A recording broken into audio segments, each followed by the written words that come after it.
ایک رکعت میں 2 سجدے کیوں ہوتے؟ ایک بھی تو ہو سکتا ہے۔ صحیح بات، صحیح بات۔ میری بہن نے پوچھا ہے کہ ایک رکعت میں 2 سجدے کیوں ہوتے ہیں، ایک بھی ہو سکتا ہے۔ تو اس بارے میں میری بہن لوگوں نے جو قیاس آرائیاں کی نا، ٹامک ٹوئیاں، وہ تو بہت ہے۔ کسی نے کہا کہ فرشتوں کو جب حکم ہوا کا سجدے کا تو وہ سجدے میں پڑ گئے، جب انہوں نے سر اٹھایا تو دیکھا کہ ابلیس نے تو سجدہ نہیں کیا، وہ دوبارہ سجدے میں پڑ گئے کہ شکر ہے ہم تو نافرمانی نہیں کی، اس سے یہ چلا۔ مگر یہ ساری باتیں تیر تکے، ایسی بات کوئی نہیں۔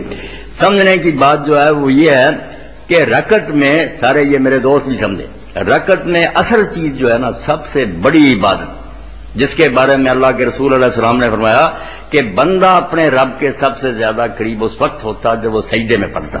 پہلی آدمیاں جو ہے وہ ادنا ہے، کھڑا تھا ہاتھ باندھ کر، پھر جھک گیا، پھر زمین پر ہی گر گیا۔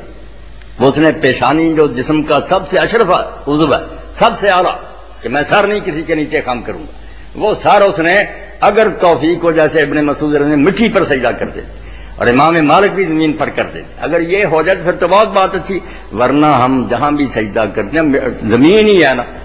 شیخ اکبر فرماتے سب سے اشرف عضو، اور جس کو قرآن نے ضرور کہا کہ سب سے زیادہ ذلیل زمین، جس پر جوتیاں لے کر پھرتے ہیں، گندگی پھینکتے ہیں، اس پر ماتھا ٹکوا دیا۔ اس سے آگے آزادی کیا ہوگی؟ اقرب ما یکون العبد من ربہ وہو ساجد۔ اس کو 2 کیوں رکھا گیا؟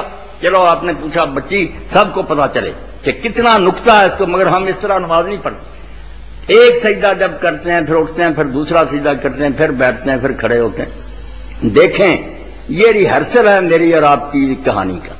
ہم ایک دور سے گزرے، کنتم امواتن، نہیں تھے، مٹی تھی۔ ایک زمانہ وہ پہلا سجدہ جب کرتے ہیں نا مٹی پر، یاد دلایا جاتا کہ ایک وقت تھا جب تم معدوم تھے، نہیں تھے، مٹی تھی۔ ثم احیاکم، پھر زندہ کیا اس نے۔ اب زندہ کیا نا، ہم زندہ، یہ درمیان میں اٹھ کر بیٹھ گئے۔ پھر ثم یمیتکم، ایک مرتبہ پھر آئے گا کہ وہ تمہیں مارے گا اور تم مٹی میں چلے جاؤ۔ پھر اٹھ کر ثم یحییکم، پھر زندہ کرے گا، اٹھ کر بیٹھ جاتے ہیں۔ پھر ثم الیہ ترجعون، پھر کھڑے ہو کر پھر ہاتھ باندھ لیتے ہیں، جیسے قیامت کے دن اس کی کچہری میں کھڑے ہو۔ 5 ہی مرحلے ہیں، پہلے نہیں تھے، اب زندہ ہیں، پھر مریں گے، پھر زندہ ہوں گے، پھر پیشی ہو جائے گی۔ یہ مراحل ہیں جو سجدے میں آتے ہیں۔ اگر کوئی عقل والا اس طرح پڑھے، اس کو پتا چلے گا کہ یہ میری کہانی سنائی جا رہی ہے کہ اس دور سے گزرے اور آئندہ یہ آنے والے۔ جی بہت شکریہ۔